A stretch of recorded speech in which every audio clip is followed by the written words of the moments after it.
All right, so Joe Rogan has come out in support of Bernie Sanders, or at least he will likely vote for him. And it's pretty frustrating because although it's easy to write Joe off as a goofball comedian, so who cares what he thinks, but we should care about and respond to what he says because his message is heard by millions upon millions of people. And Rogan recently said that he thinks he'll vote for Bernie because Bernie has been insanely consistent and he's been saying the same things over and over, and that's a very powerful structure to operate from.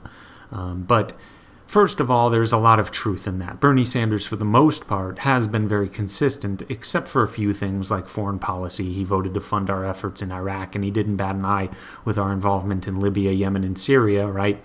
He didn't make much of a stink about that until it's time for a Republican president, of course. Now it's a dire situation. So a bit of inconsistency there. But regardless, being consistent in and of itself is not a good thing anyway. If you're consistently wrong or you consistently espouse faulty ideas, this is not a positive thing at all. If I am consistent in saying that the government should completely take over an industry because somehow I've brought myself to the crazy idea that government has proven itself to be far more reliable, efficient, and cost-effective than any private company, me being consistent in that message would not award me any credibility. In fact, at this point, if you have not realized that government is at the very root of nearly all significant problems, then that is a very terrible revelation about myself, and I should lose a great deal of credibility. So, long story short, Joe Rogan, just because Bernie Sanders is consistent doesn't mean anything. But actually, there is one other thing that Bernie Sanders has not been consistent on, and it has to do with what he now omits, which is his praise of Venezuela, Cuba, and the Soviet Union.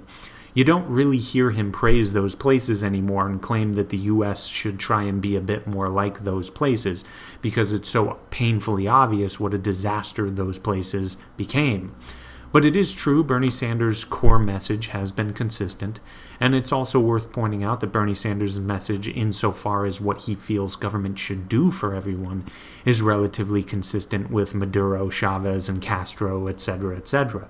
Government should provide nearly everything for everyone. Remember, Castro's promise to his people was not a promise of death, destruction, and famine. His promise was of free education, free healthcare, free housing, etc.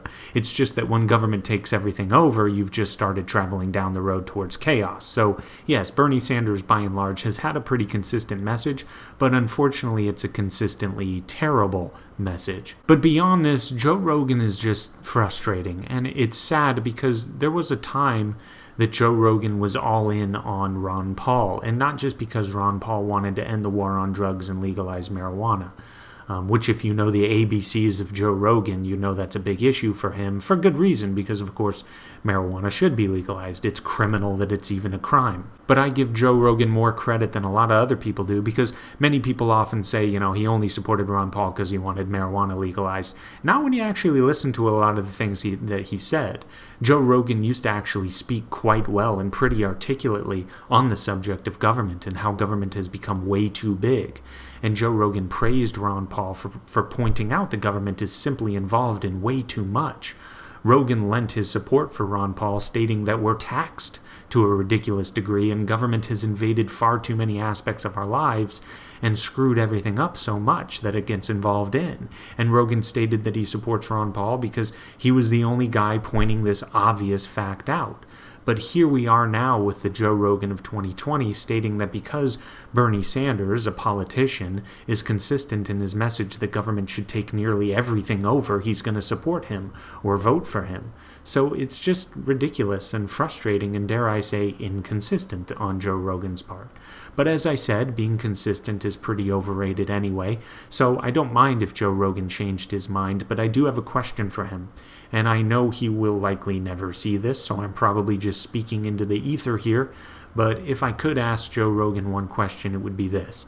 What convinced you things would be better if government completely took over entire industries and politicians were given complete control over vast aspects of 325 million lives?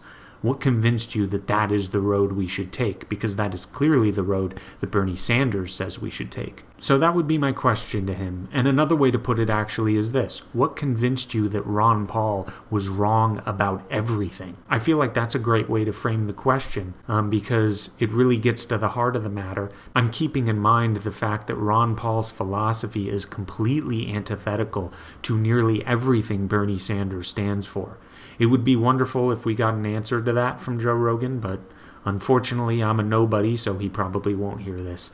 But anyway, you all take it easy, like, subscribe, and share this video with Joe Rogan, I guess. Try and make it so he can see this. But I'm not holding my breath. But anyway, later on.